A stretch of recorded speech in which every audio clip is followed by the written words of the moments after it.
Shake it out. Welcome to another episode of the N Word for Nerd podcast. Actually, we're going to jump right into it because I read something that the first 15 seconds determines if people keep watching your video. So what better to give people in the first 15 seconds? Robots and machines and robots. So I decided we were going to do today our top 4 list of robots. And I'm going to jump right into it, going forward to number 1. My number 4 is going to be J5 from Short Circuit. Johnny number 5. Yep, Johnny number 5. Man. Oh, that's bringing it from deep. Oh, I mean, it was close between Blank Man's J5 and then Johnny number 5 from Short Circuit, but Johnny number 5 from Short Circuit did a little bit more work than Blank Man's J5. Oh, so scared. Right. So J5's number 4. right. So Johnny number 5, number 4. My number 3 for everybody is going to be the Iron Giant. Love that movie. My number 3 right there. My number 2 is going to be the T-1000. I mean, and everybody was like, "Oh, it's not the T." Yeah, everybody's like, "It's not going to be the T-800." I'm like, "No, the 1000 could actually act like a human. He could sympathize. He was emotional." If you weren't crying when he thumbs up at the end, you didn't have any human emotions. All right. So we're going to do that, and my number 1, which I had to debate and argue with that, I'm classifying him as a robot because majority of his body is robot. Is RoboCop is my number 1 robot? Nope, That's a cyborg. It's in his name, RoboCop. It's in his name, Robo. What's that short for? Robo. Two different things. Two different genres completely. Robo is in his name. That is literally the definition of it. He is a robot with a human brain. That is it. Next week when we do top 4 cyborgs, you should absolutely use him. Hold on. A cyborg has to be at least almost equal parts robot and human. Absolutely. RoboCop is completely all robot except for his head. We're also talking cyborgs. Wouldn't the T-1000 be a cyborg too because he was covered in living tissue? Once again, as I said, so the definition, because I looked it up, the definition of a robot versus a cyborg would be, RoboCop was dictated by his brain, not by an artificial intelligence. Like he was programmed as well. He couldn't disobey his 4 prime directives. Yeah. You know? Yeah, like I said, again, I looked it up. He didn't have free will like that big thing that he fought. That's like the baby of an AT-AT. That's a robot. What was it? ED 102 or something like that. Yeah. At 1000. That's Jason cheating already.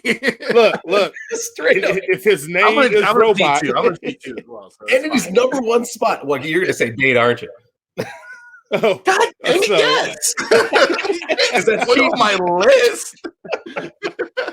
Well, in that case, since Jaren's ruined Jason's list, Jason, go and give us your top 4 robots. My number 4 was Iron Giant because he's lovable. Number 3 would be any one of the Gundams. I don't like anime as much, but I used to love watching Gundam Wing when I was a kid. So any one of the Gundams. Here's the question though: would that be considered a droid rather than a robot? No, that's a giant fighting robot. It's in the name. Piloted by humans. That's what I'm saying. That's why I took the Dragonzoid off mine. I took the Dragonzoid off mine because he has to be piloted by a human. Voltron's not in this either. Oh my God, Voltron had feelings. Number 2 would be Bender from Futurama. That is a good one. That's a great. He's 100% robot. Yeah, he's a proud robot, robo-human, robotic. Yeah, he may be considered homosexuality. And the number 1, which also would be cheating because he's an android, though we're splitting hairs, is Data. Because Data is the best. That's what you want a robot to be: helpful, kind, intelligent, and not murderous. Unless you talk about his various siblings. Yeah. All right, Jaren, top 4 robots. For number 4, I'm reaching all the way back to the 90s, and I don't think he ever got out of the 90s. Scud, the Disposable Assassin, is my number 4. Wow. That's a deep cut, too. Yeah. But a great character. Had a real big issue, like a Mr. Meeseeks complex with my target's dead, so I guess I can't kill myself. I'll just stick around. Soundwave is probably my favorite Transformer. So Soundwave, I think Transformers definitely count. They're they're in disguise. They're robots. I was going to try to argue that, but they're robots. I guess this one's the closest to toe in the line, but Ultron. Hank Pym made his body. He's a complete, artificial intelligence. So Ultron, and then K2SO from Rogue One. The sassy, the only droid I've ever seen in Star Wars that didn't make me want to punch a wall. Like R2-D2 sucks. All the Star Wars droids. All their droids are the worst. Yeah.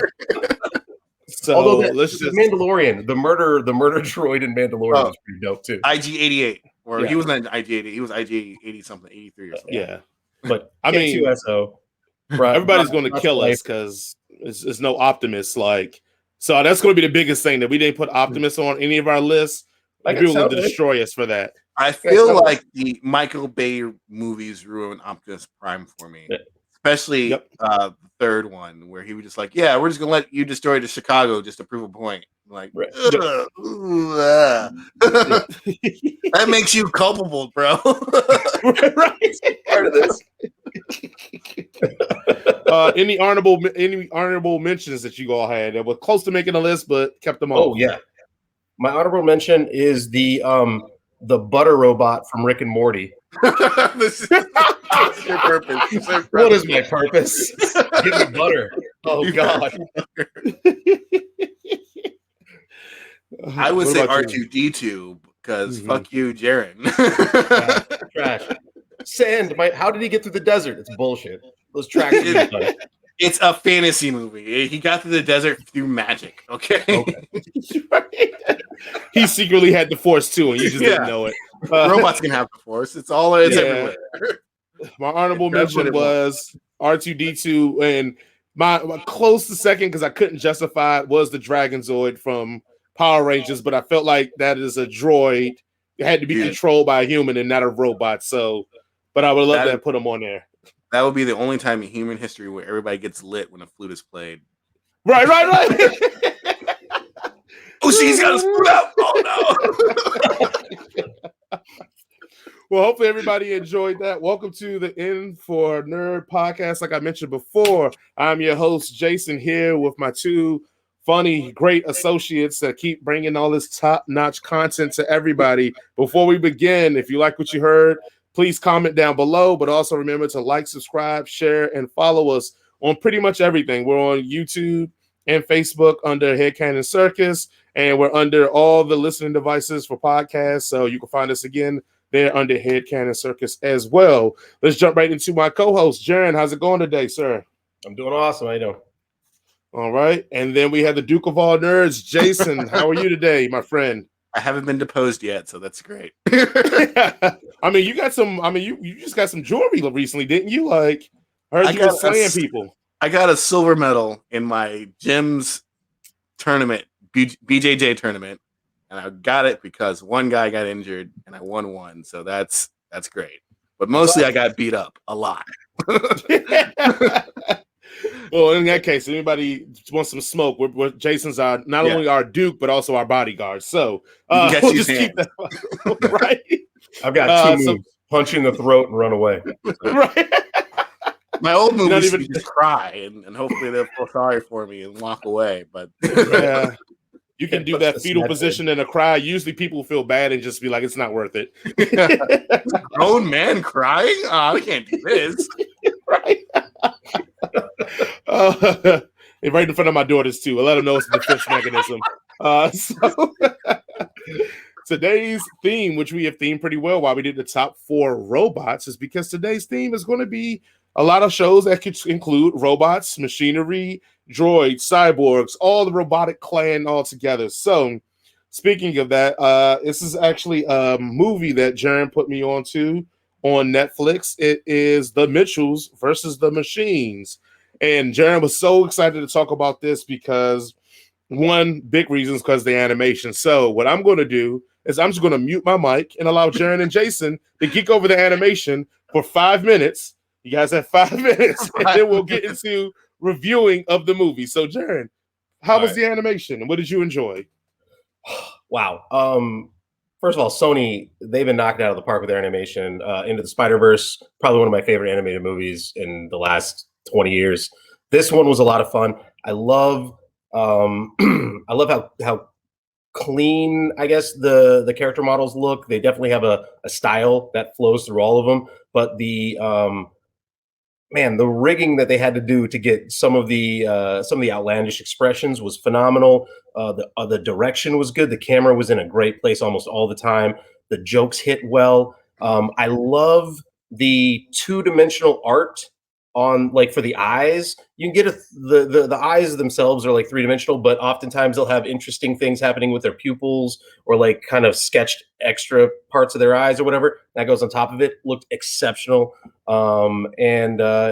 Just style, but it wasn't at the expense of substance, because the substance was there too. It is family friendly. It's not R-rated. There's not blood in it, but it still is a fantastic outing in every way possible. I enjoyed it quite a bit. Jason, what did you think about the animation? You know what? At first, I wasn't feeling it. Like when the movie started, I was like, I am not feeling. I did not like how they were blending like real life videos with this, with this 3D style.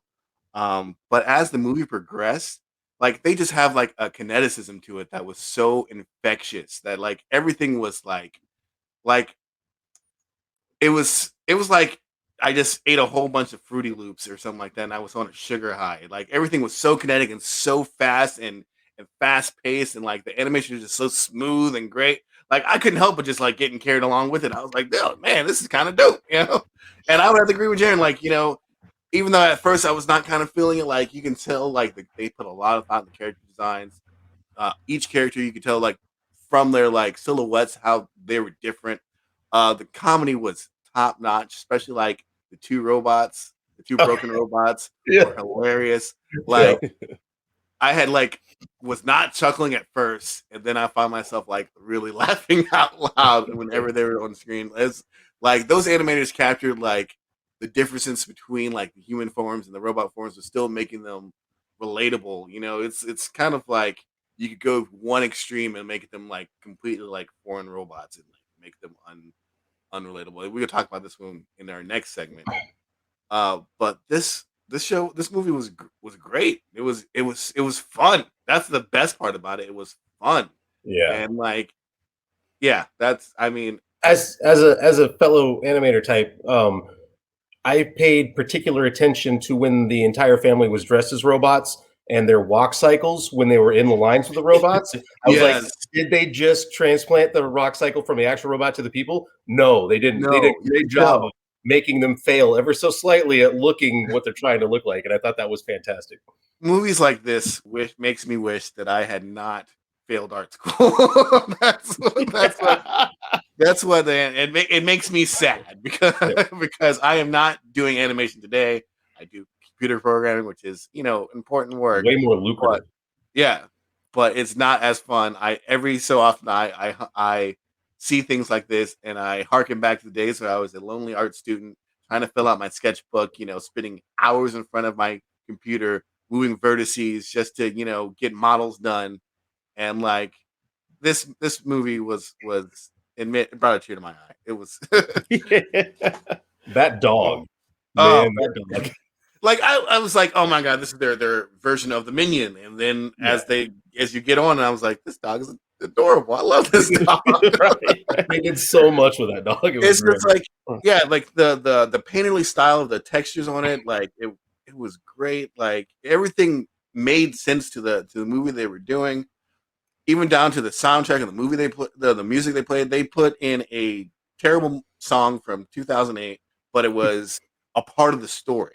There was a reason why that song was in it. So when it came back around, it's like, this is an emotional beat. This is great. Even though I hate the song, this is awesome that they and they completely cut T.I. out of it. Yeah. So like a lot of other movies, especially a lot of kids movies, they'll just have some random ass song and then the trolls be dancing to some stupid pop song for no reason other than the fact that they're doing it. But this one, it actually made sense to why they were doing these things, and it was great. Yeah. Right. So yeah, for anybody who wants to check that out on Netflix, it's the Mitchells versus the Machines. I wholeheartedly agree. Thumbs up. I think my top 3 things that I enjoyed about the movie that parents you should care about. One, the kids are not annoying. You actually like these kids in this movie, which seems to be very hard to pull off in movies lately. To make you like the kids. Kid was great. Yes, the brother, the younger brother was amazing. 2, like Jason said, both of them mentioned, the running gags actually don't get tired and they're enjoyable. I mean, dog, pig, or loaf of bread still makes me laugh even to this moment. It still makes me laugh because it's just a great gag. And it's useful though. The gag is like you said, a lot of the gags in the movie are useful. And then the number 3 thing I enjoyed about it is you got to see a female lead that was competent, didn't need to be saved, but also like was moved into the modern era. She was, basically an animator, director. Like she had a skill and a talent that she was very good at. And we don't get a lot of characters in that kind of arc, especially with me being a father of 2 daughters. Like I tend to get to follow those kind of threads when you get strong, competent female characters. So for me, definitely recommend it. No questions asked. I'm assuming we all 3 recommend this movie, right? Yes. Thumbs up. All right. So again, check it on Netflix. Go ahead, Jason. Any closing words? I was going to say, what does Roger Ebert used to say? Was it like Siskel and Ebert, the 2 thumbs up? 2 thumbs up. Yeah, 2 thumbs up. Yeah. I was going to bring out the Live in Color minimum film rating system, but yeah, 2 snaps and a twist. But no, I don't think that would fly nowadays. You're right, but I mean, we are on a show where the title is the N-word for their podcast, so they expected us to be civil. They came to the wrong podcast, but yeah. So we gave all. I think that's the first time we've all agreed on something on this show, man. This is going to soon put us out of business, I guess. You're lucky that movie was so good because at first I was definitely not into it. But I guess we'll go to the number 2 thing here, and I'm pretty sure we are all going to probably disagree a bit on this one. Still staying on Netflix. Netflix did the volume 2 of Love, Death, and Robots. And again, we got 2 animation geeks on here, so and each episode pretty much had a different animation style. So before we get into that, I guess I can tell everybody what it's about, since I didn't do a good job of that for the Mitchells versus the Machines. Love, Death, and Robots is an anthology series that deals with, who guessed it, love, death, and possibly in robots. So each episode takes place in a different kind of situation. I want to say even different universe. So it's similar to your Twilight Zones and creep shows and things like that, but it's on a sci-fi horror kick, and it's all animated. So that's what kind of gives it an extra boost there. A lot of the episodes are usually between 10 minutes to 17 minutes, maybe the longest one I think I've ever seen on there. But I did a volume 2 here. So let's jump right into it with Jason. What are your thoughts about Love, Death, and Robots volume 2? So the first volume blew my mind. Okay. There were some things in there that were so great that like as I said, there's things that like I saw it and I was like, damn it, I wish I just kept with this stuff because this is so amazing. And this one, like, I kind of felt like kind of disappointed in a way. There was definitely some good animation, but there was no story for me that was really like, wow. And there was really nothing in there that was really wow for me either. Like, the one that I kind of liked the most, and the art style is not something that I particularly like, was the episode with the ice whales. If you guys remember, with the modded teens and they're running like that. And the only reason I even like that the most is because of the heart that they put into the brother tripping and falling and having his non-modded brother kind of save his life so he can kind of like show him that he is useful and he is, something that a member of society or whatever. And then at the end, they get to see the space whales, ice whales glowing in the darkness. And I thought that was pretty cool. But even like that dark sort of like the character designs didn't really work for me. So like this season, there was nothing out there that I went and I was like, wow. Like the first season, there was at least 3 or 4 where I was like, wow. And I can talk to, did you see, the werewolf one? Or did you see the one about the 3 robots and the cats? That was hilarious. Or the thing with the guy was a toaster the whole entire time and he wanted to come back to be, or a pool cleaner. You want to go back to being a pool cleaner? Like this one, there was nothing that really like stood out to me as groundbreaking. I feel like this is what that show needs to be. That's just my humble opinion. Yeah, there was nothing. I enjoyed what I watched, but it was nothing that blew my mind, and that's why what I watched the show for. All right, Jaron, what do you think? I'm surprised to hear that, Jason, because my favorite in it was I thought going to be your favorite, which was Snow in the Desert, which might as well have been a Star Wars story for all intents and purposes. I mean, I felt all the way through very Star Wars. You got alien bounty hunters, you got seedy, places where they hang out and get drinks. The mortal people, an immortal person. I don't know why it stood out to me so much, but I loved because they were in the desert and you saw the water thieves in the beginning, so you knew that Liquid was at a premium. When she sat his beer down, she had like that lock on top of the beer that she had to put a code on to release the beer so he could have it. Thought that was fucking cool. Oh, that blew my mind. Absolutely loved it. The facial animation in it was absolutely stunning. They did that thing where they said, we're going for realism, and they didn't trip up in the uncanny valley, which is very easy to do. I like that one probably a lot. The one, episode 2, man, if you have children, it's a hard watch. That one is hard watch. That I mean, it shook me. And I told my friend who has a newborn daughter, I was like, because he watches them with me. I was like, maybe we skip episode 2 for you because I don't think you want to. And and he was like, based on what you said, no, I don't. I was like, okay. The first episode was fun with the little Roomba on acid that was trying to kill everybody, and her being on text the whole time. Oh, you've activated Sentry mode accidentally. Get out of there. We're the worst looking people I've ever seen. That's fair.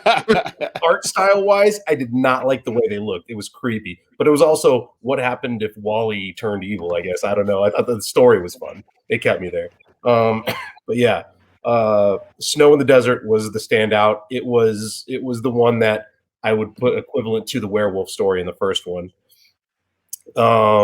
And I really loved the big aliens or the big monsters that fought each other in the first one. Episode 1 of the first, that was phenomenal. And then the one where they go out into space and that big spider alien is trying. Spider thing was so crazy, man. That was awesome. And I gotta interrupt for 1 second though. Something I did leave out. There was the one with Michael B. Jordan. Yes, I did enjoy that one.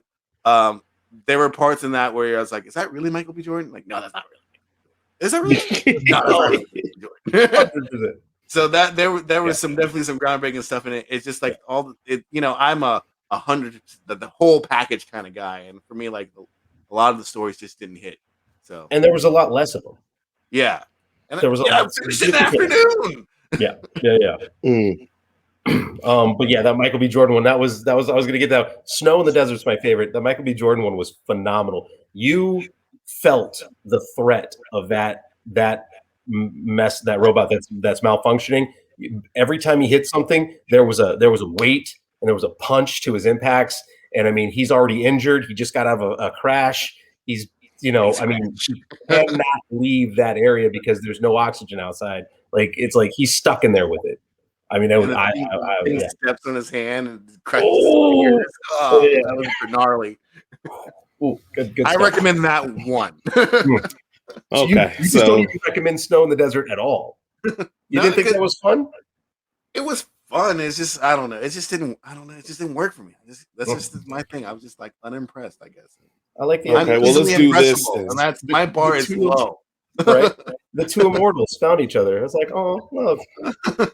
Well, let's do this. Let's look at I got the list of the episodes and we'll run through them, and then if let you guys, because it seems like Jaren's more pro these episodes than anti. So we'll do a little compare pro and con here. So give a 1 sentence reason why you will recommend it. And Jason, give a 1 sentence why you didn't think it was that impressive. All right. All right. We can do this. Let's do this. So the first one is the automated customer service. That is the one where the Roomba kind of cleaning bot goes haywire and tries to kill its owner. So, Jaren, why would you suggest this one? I I know he's going to say the art style's trash, and it is. The story's fun, and that moment where the neighbor finally realizes what's going on and loads his shotgun and then gets tasered in the face had me on the floor. I was like, that's great. Jason, why would you not impressed? The art style is trash. It is disgusting. It's hard to look at. I was looking at my phone. That's how bad it was looking. I couldn't even look at the screen. That's how bad the art style is. So there, don't look at it. All right. I would recommend automated customer service. I thought it was a cute way to open it, but noted. The next one is Ice, and that is the one where the race and the competition with the brothers and the class conflict and all that. Jaron, why would you suggest people to watch Ice? The art style is in this one is a departure from all the other things. It is two-dimensional art ideals that are enhanced with a 3D model. I enjoyed it, and I think it was a beautiful story. Jason, you should watch this one. I thought it was good, but the art style is way too dark. The character designs are a little bit too outlandish for me. Yeah, that's it. But you should watch it. I thought it was good. Yeah. Ice is probably the only one I wasn't in love with, and I think it was because the animation didn't pull me in initially. Pop Squad, that is the one with the overpopulation, and he's an officer sent to keep population down, which entails him having to sometimes murder children. Jaron, why would you suggest this one? This one, I don't recommend it if you have children and you're squeamish. It'll shake you. But that being said, sometimes art isn't all about just being comfortable, and this is one of those things where it still is kind of a view on society, even though we're not quite there yet. There are people that would argue that we are in certain regards with other things that are a little less gun to a child's head. But I mean, when that kid holds up that dinosaur in the hopes of getting him on his side, and then it's a hard cut. No, he was just like dinosaur. Yeah, it was rough. It was rough. All right. This one sentence, Jaron. You're doing run-ons. If you never finish your sentence, it's still one sentence. Yeah. Again, like I said, you're doing run-ons. Lots of commas. All right, Jason. Would you? Yeah, that was. Are you recommending this one too, or? If you were a parent, stay away. It's a downer. They are killing kids. That's not fun. The ending is kind of predictable because you will see that nobody can maintain that kind of lifestyle and be like, oh, I'm okay with this for long. So it was kind of like, oh, I know exactly where this is going to go. So you can skip it. If Blade Runner 2050 and Children of Men spit out a halfway mentally challenged baby, Pop Squad would be it. That's a terrible name for such a bleak subject. I mean, yeah. How flippant can you be?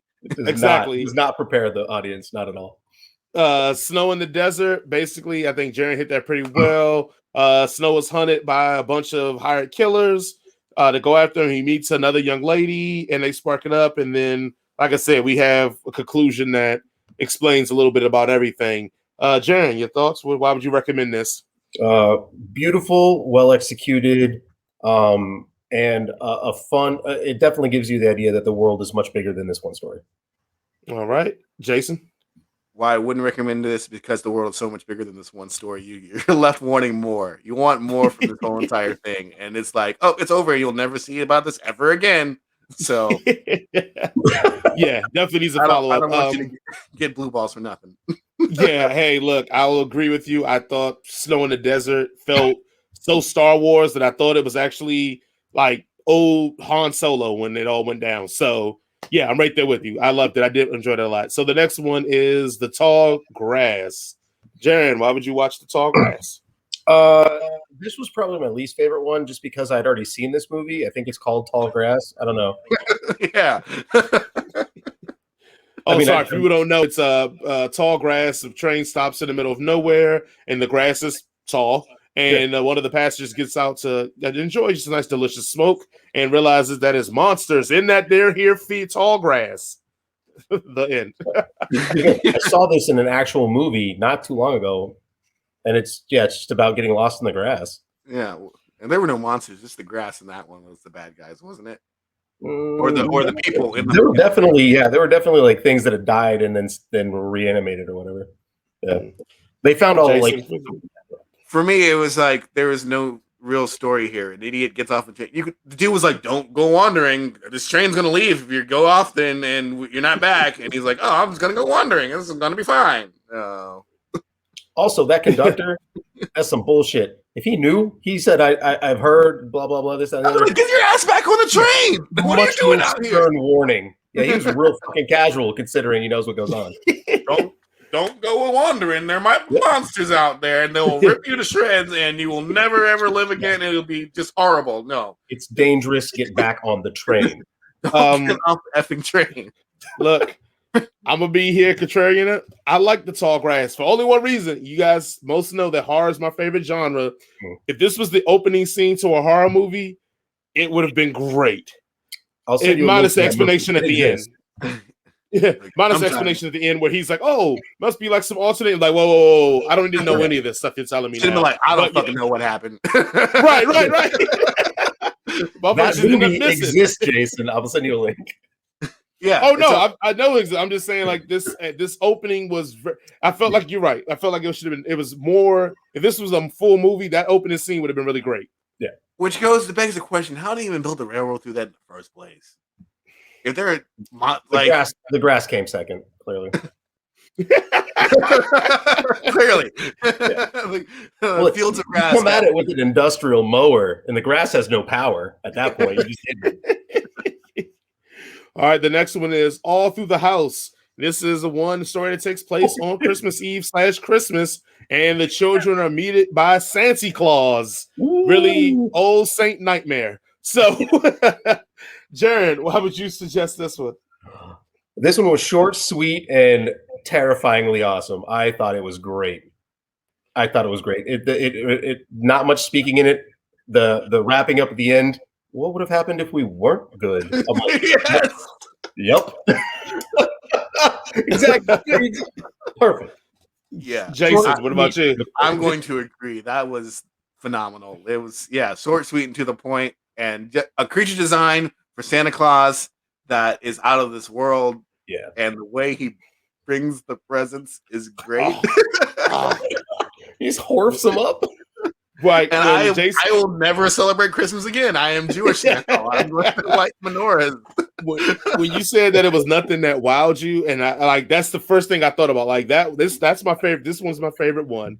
But yes, because all the thought process of what it was supposed to be and what it ended up being was just amazing to me. So yes, this is my favorite one.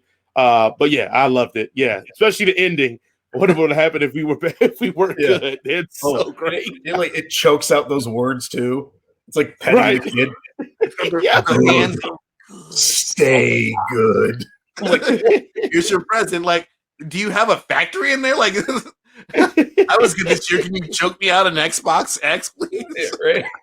So I'm figuring he gets powered up from the milk and cookies, and he's able to regurgitate these gifts. Yeah. That gives him the power to do it, I guess. Yeah. The next one on the list is Life Hutch, which is Life Hutch, which has Michael B. Jordan. Hey, I'm just gonna say it was probably the best acting I've ever seen Michael B. Jordan do. He wasn't even there. Right, exactly. It was, Jared, why would you suggest this? I mean, why would you suggest watching this one? It was well done. Michael B. Jordan's mocap looked great. And yeah, I mean, it, like I said, there was actual. I felt the danger, in it. They did a good job with it, and it was very tense. And if you like the horror kind of genre and stuff, I know you like those like tense moments where it's you're really, and the fact that this machine has got Tyrannosaurus eyes and can't see shit if it doesn't move is interesting. But all right. Why would you create that in the future? Like, why would you give it like a camera? That's my honorable mention for worthless robots. Well, I think because it malfunctioned. I think that's why I can only see motion at that point. Is my guess. Because when it came out, remember it said like it didn't malfunction. That's better than I was thinking. Yeah. All right, Jason. Why would you not, or would you refer this one? Well, as I said, there were parts in this where it was nearly photoreal for me, which is always something great to see. Once again, I want more. I want this movie. I want this Michael B. Jordan movie where he's Space Ranger stuck on a planet trying to figure his way out, and I will never see this ever again because these are just shorts, and I hate you because of it. All right, and then the Titan fall to come down and get in the Titan and take off. Yeah. So the next one I think is going to be the hardest one, the drowned giant. So basically, this 200-foot tall naked body human being washes up on the shore outside of a small village or whatever, and they basically just shows how this giant deteriorates and how humans treat things over time. But Jaron, what is your thoughts on this one? This is the only one I honestly can't recommend. I also think that they ending, because this is the last one, right? If I'm not mistaken. Yeah. Yep. Ending on this one is that was a poor choice. It should have been near the top of the list so that you could, rinse your palate afterwards. I understand where they were trying to go, speaking about human nature and things of that. But it was meandering. It didn't go anywhere, and there was no real resolution other than the main guy, the voiceover, kind of just positing about the nature of things. So I was like, no. All right, Jason. It was a big meh, and also like kind of gross. Like there's a giant naked dude, like, and you're letting your kids just kind of walk all over it. Yeah. On that dong. Man. Yeah, like giant 40. Someone kept it.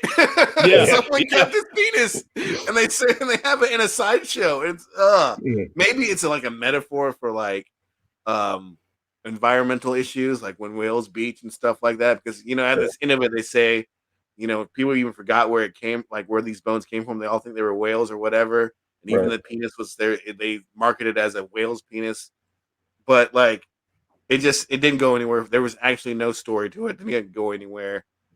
And it's gross. There's a giant penis.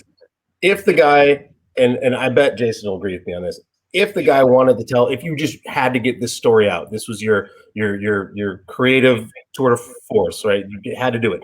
Film this like just with a camera and actors, and then make the giant CG or green screen it if you want. There's no need to go to all the trouble of building all of these characters and rigging them and animating them just to go about their lives in a very mundane fashion. Yeah, because for me, they look like the characters didn't look like stock characters you could buy off the internet for $100 or so. There's nothing groundbreaking about any of the animation style. Yeah. It didn't look like it was like a real shots or anything like that. It was 100% CG. You could tell. Yeah. Mm-hmm. And the story, I mean, there was nothing there. It's just like, hey, there's a dead body on the beach that's really huge.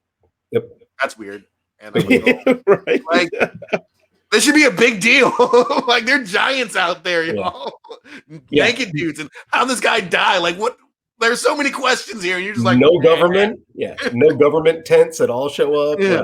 Nobody seems too much or worried about this. Someone cuts off his penis and steals it, man. What the fuck?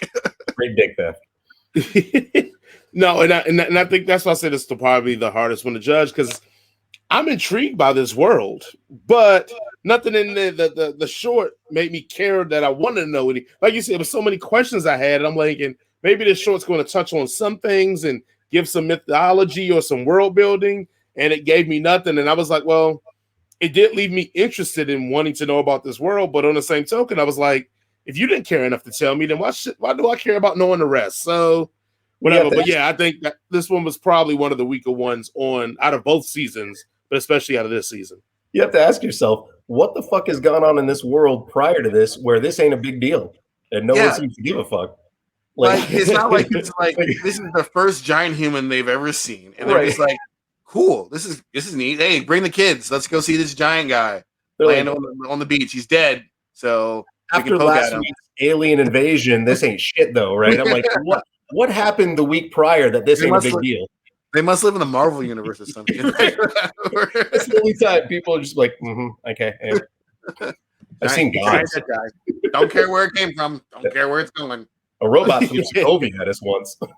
I'm gonna go poke it with a stick and let my kids walk all over his dong. You better get there soon before the body rots. Yeah, that thing should have smelled terrible after like the second or third day. Yeah, because he started to rot, and then people were still like walking on him. Well, shifting gears to rotten bodies, dead things, and all the above.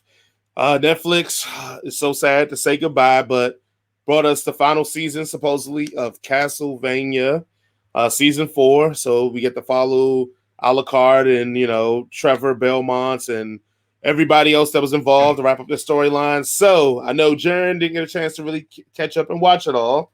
Shit, so okay. It's going to be probably... and it's going to probably be you, Jason. Yeah, so...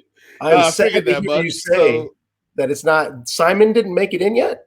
Like, that's the only Belmont I remember.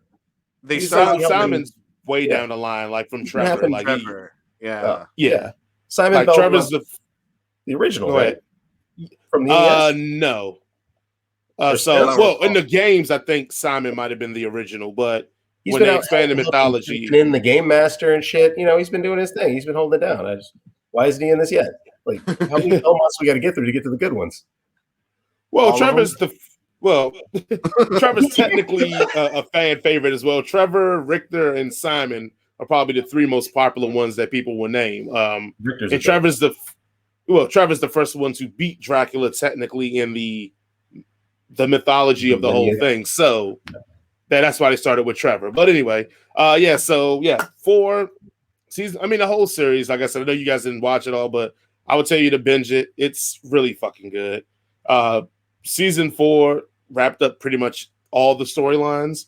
Maybe some weren't all as fulfilling, like my man Isaac, who left Dracula, had to find his way. I thought his story arc was probably the cleanest out of all of them. So he is like a forger for Dracula. He makes the creatures or whatever. Once Dracula's betrayed and Dracula's killed, he basically has to escape to the other side of the world, kind of almost Daenerys type, and starts building up his own army because he's a forger, so he can do that, and going through towns and slaughtering people and slaughtering towns in the name of like Dracula. But in this process of doing it, he starts realizing that like I'm not upholding to any master anymore. Like I can do what I want to do, but also these people aren't like the scum of the earth like Dracula told me, because he's a human, but humans treated him so shitty because actually he's a black guy in there. They treated him so shitty, he rode with Dracula. It was like, fuck you guys. Like he treated me better than all you guys. And so, but through his journeys, he realized that all humans aren't bad and all humans aren't scum. And he basically goes just to avenge Dracula's death. And once he avenges it, he pretty much like sits as a king of a place, of a town, and is like, hey, I'll just rule this. And we just won't like eat and destroy everybody. But everybody gets a nice conclusion to their storylines, which I thought was phenomenal. But let's be real. Everybody watches Castlevania for the fucking action scenes. The fight scenes and action scenes in this are just, oh my God. They're pretty good. I have to sometimes I rewind them because it's like, so especially when I can get Alucard to fight and he's letting the fucking sword do his thing while he's fighting, it's just great. Like they know what everybody came for. And so if you're a Castlevania fan, I'm pretty sure you're already on this. If you're not a Castlevania fan, but you do enjoy anime and those type of sorts, dive in, go from season 1, knock it all the way through because it's finally over. And even the conclusion's pretty good. I mean, I wish they would have kept Trevor dead, which they alluded to that he had died, but they didn't. They suckled it back and he ended up getting his way out and whatever. But that's just me because I'm morbid and I like characters to die. Yeah, I love just characters to die at the end of things. Like, don't bring people back. Like Stranger Things, I'd have been so much happier if Harper would have stayed dead. It would stay dead. But we know he's going to bring him back, so whatever. But yes, I it's in his contract. Yeah, that's true. That's true. I mean, what else is David Harbour going to do? The freaking Hellboy was terrible, so he's going to be in Black Widow. He's going to be what? Black Widow. Widow. Oh yeah, well he looks good in that, but beyond that, yeah. Oh, I forgot all about that Hellboy. Oh my God. Yeah. You can't remake a movie. You can't remake a movie after 2 movies that went before it were pretty much masterpieces. Like Hellboy's a masterpiece, and then you make that turn like. That's just trash. Yeah. That's just trash can right there. And they hyped it up because they're like, "Oh, we're gonna follow the storylines of the comic books even better than it's gonna be just like it's gonna be rated R." And it's like, y'all just shot all over this. Y'all didn't give up one. Well, when I found out the chick from Resident Evil was in it, I was like, "Oh, this movie got to be bad." Because if you take out the 5th element, she's done nothing good. So wait. Hold on. I'm thinking no, I'm thinking maybe Resident Evil No, not Resident Evil. No, she No, didn't do anything good. no. Yeah. And Fifth Element, she spoke the least amount, so that lets you know maybe it's a formula there. Just let her look pretty and don't say nothing, and maybe it's going to be a good movie out of it. The Or Dallas Multipass. Just keep it to that. Multipass, please help. Right. But I can't have that much too, because I mean, Bruce Willis has been putting out just the shittiest movies you can find. Phoning it in. He's just collecting paychecks now. He's like, is he like broke? Is the child support that expensive? Like, what is he doing? I mean, he's got like 40 kids. So, Bruce Willis has always been one of those actors who's like, I don't like to do this anyway. Like, I don't like. Why are we in movies? This is so dumb. And he's like, that's your job. Why are you so mad about it? And now he's like, why are you so mad? Now he's completely like given up on like even caring even that little bit. And he's like, I'm not gonna even make good movies anymore. You got money? All right, I'm in. And I'm not gonna promote any of this. You don't just put me in it and give me a paycheck and I'm good. I got kids that need to go to college. All right. Who's putting out worse movies probably in the last 5 years? Nicolas Cage or Bruce Willis? Bruce Willis by far. Yeah. And here's the reason why: because Nicolas Cage loves what he's doing. He's having fun. His movies aren't good, but he's having fun doing. I mean, Nicolas Cage could have been in the runnings, but then he put out that new Five Nights at Freddy's horror movie and totally redeems himself. So, or Mandy, which is freaking phenomenal too. Mandy is great. Mandy's really good. So, like, and what was it? The other one? What was it? The one where him and mom and dad or something, where like the adults become like get psycho. It was on, I think, Hulu, but Nicolas Cage is in it, and I forgot who the mom is in it. That was actually really good. I can't think of the name of it now. I'll look it up as you guys speak. But Nicolas Cage is having fun, and and you can, even though the movies are terrible, you can see that he's having fun in them, and that's all that really matters to me. It's like, are you having a good time? Great. I don't care if your movie's shitty as long as you're having a good time doing it. Now, when your movie's shitty and you look like you're having a terrible time, like that's also I feel like we're in on the joke with Nicolas Cage. Yeah, like, this is my career. This is what I like to do: is make these terrible movies, and it's fun for me. Yeah, and I'm not taking it too seriously. Please. I guess we gotta give him a pass too, because he was in Spider-Man Into the Spider-Verse. So yeah, he was the second best Spider-Man in that one. Okay, it's called Mom and Dad. That's what it's called. Mom and Dad, 2017. I love that you said the title of it when trying to describe it to us, and it didn't. It's about a mom and a dad. I can't remember. But I couldn't think of the title because I could just see the face. But it's basically like the whole town's adults like either catch some virus or something and go insane, and the kids basically got to take out their mom and dad. So this is like zombie-ish, like AIDS virus. Yeah. Selma Blair's the mother that plays the mother in it.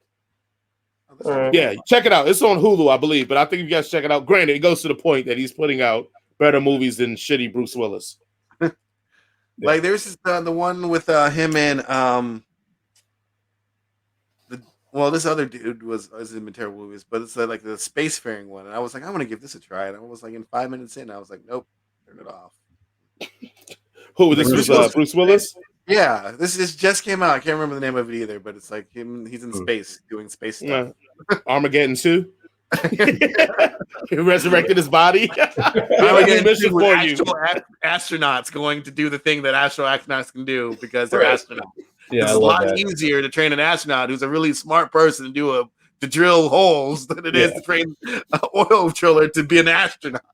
Did you hear that? I don't know if it's a rumor, if it's real. But I think real. It was Ben Affleck. Ben Affleck asked the director that. Michael Bay. He's like, yeah. And Michael Bay was just like, how about fuck you? Don't ask that question again or something. That's his response. Response like, I've been reading the screenplay here. I didn't, thank you for hiring me. This has been great. But wouldn't it have been easier if the astronauts learned how to do this? Like Michael Bay's like, shut the fuck up. Don't bring that shit up ever again. Fuck out of here. Am I writing? This is the movie that you're signed up for. Right. Absolutely ridiculous. Love it. Plus, I could more believe Steve Buscemi could be an astronaut than actually a driller. So yeah. No. other than that, man, guys, I don't think we have anybody. I guess I'll try to do this once a month, so it is May. So, is it any TV, movies, books, comics, anything that you are listening to, watching, reading that you would suggest for the public to get into or get involved in? I know we're waiting until the Nevers wraps up so we can do a whole season recap on that. But Jaron, do you have anything that you suggest people should watch, see, view, anything that you're into? I highly recommend the Nevers. Last week was awesome. I guess we'll talk about it later. If you're a comic book fan and you're looking for something different, IDW does a Ghostbusters comic book, which is my favorite comic book at currently as it stands right now. They take everything from the movie, from the video game, and even the toys from the 80s, and they're all involved. You can tell the people that draw and write this have a lot of love for the subject matter. They extend Winston's character and give him much more fleshed out and better backstory, where he's an ex-Marine, which is why they even initially hire him. Like it shows up. It's a great comic book, so I highly recommend that. Okay, Jason, anything that I know last time you referred Wheel of Fire, the book series, correct? Wheel of Time. Wheel of Time, excuse me. Series, 14 books long, but it's great. I love it. They're making an Amazon show. Have we talked Shadow and Bone? Have we talked about Shadow and Bone? We have not talked Shadow and Bone yet. I think we should talk about that next week because that is something that happened. Okay. I don't want to spoil anything, but yeah, Shadow and Bone. There's also this Netflix show that came out, I want to say 2 years ago, that was really, really phenomenal. Did not get picked up for another season, but I absolutely loved it. It's called Daybreakers. It is this wacky show, but it has a lot of heart to it. So like the first couple episodes, you're like, oh, this is kind of like a ripoff of Zombieland or whatever. But like as you get deeper and deeper, it's actually a lot of heart, a lot of good like characters. So if you haven't seen Daybreakers, I recommend like taking a gander at it, even though it didn't get picked up for another season. Okay. We'll talk about Shadow and Bone next week. I'm just saying. All right, well, Shadow and Bone's on the queue for next week. Then we get a head start on that one. I guess the thing I am going to recommend is kind of, I'm just going to call it right. It's going to be Cannon Blaster on Netflix. It's anime, but it's black folks in anime. So I'm always going to suggest that when we get a chance, when we're not getting off. What's up? They all have big lips like they used to do back in the old Dragon Ball Z. No, it's no Mr. Popos from Dragon Ball. No. She gave us real black characters that actually, in like adult characters or whatever. So I would suggest that. I think it's only 1 or 2 seasons anyway, but it's a Netflix original. So goes into it. Also has like Yasuke did, which I know blasphemy for even bringing that up on this show because we all hated it. But just like Yasuke, it does have like a lot of those lo-fi and hi-fi beats in the background with it while it goes on. But I definitely would suggest getting into that. And then the other one, the book I had, it's called The Ables, Ables. A guy that used to do Cinema Sins, he wrote a book series. It's called The Ables. It's like the first one. And the second one, I think, is called Strings. And I know he's a third one out that I have not read yet, but I love it. I think the book is dope. It's about basically handicapped superheroes. They live in a world where superheroes are a known thing. Differently but able. Yes. Yes. Differently able. So, yeah, but like some of them, but their powers counteract sometimes like their disabilities and whatever. So that's what makes it dope because they band together and they can actually work as a team, working off each other's powers because like one guy can move objects with his mind, but he can't see.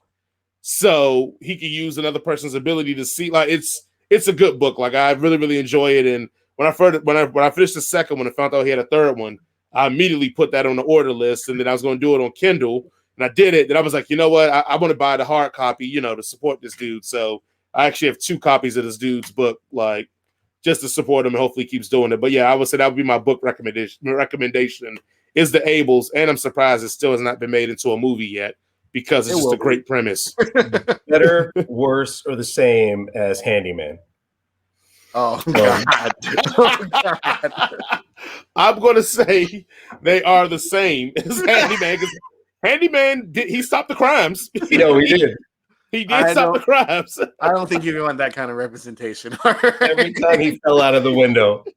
Yeah, no, I know. It's not very. But he fell out and he flew back up. So things that cannot happen in today's. Oh my God. Handyman, Homie the Clown. Homie the Clown. Play that. Oh my God. Oh my! Slapping kids in the head with a sock. Nah, bro. I know. I feel like Homie the Clown can come back. What was the dude? Jim Carrey's character that was Fireman like Bill. No, the weightlifting chick. Like Ivara or whatever. Like that was a chick that just took too much steroids that looked like a man. Can't get that off now. Yeah, definitely can't. Yeah, can't come around. Like we talk about men on film. Can't get that off now. Yeah, it's a bunch as of a kid, I did not get it, but now as an adult, I was like, they were gay. Yeah. You're like, I didn't understand tiny hats. Right. Like tiny hats. Oh, this is fun. Which is also weird. Like my parents let me watch that. It's like, you know, all sorts of things that, you know, a second grader shouldn't watch on Living Color. But we were all sitting that's why every time it was a woman's movie, they hated it. That was the whole premise, that it was a woman's movie. It were two gay men, so obviously it's nothing for us. So we hated it. So not only were they gay, they were sexist gays. Oh man, well I guess that is no better time to end the show on that.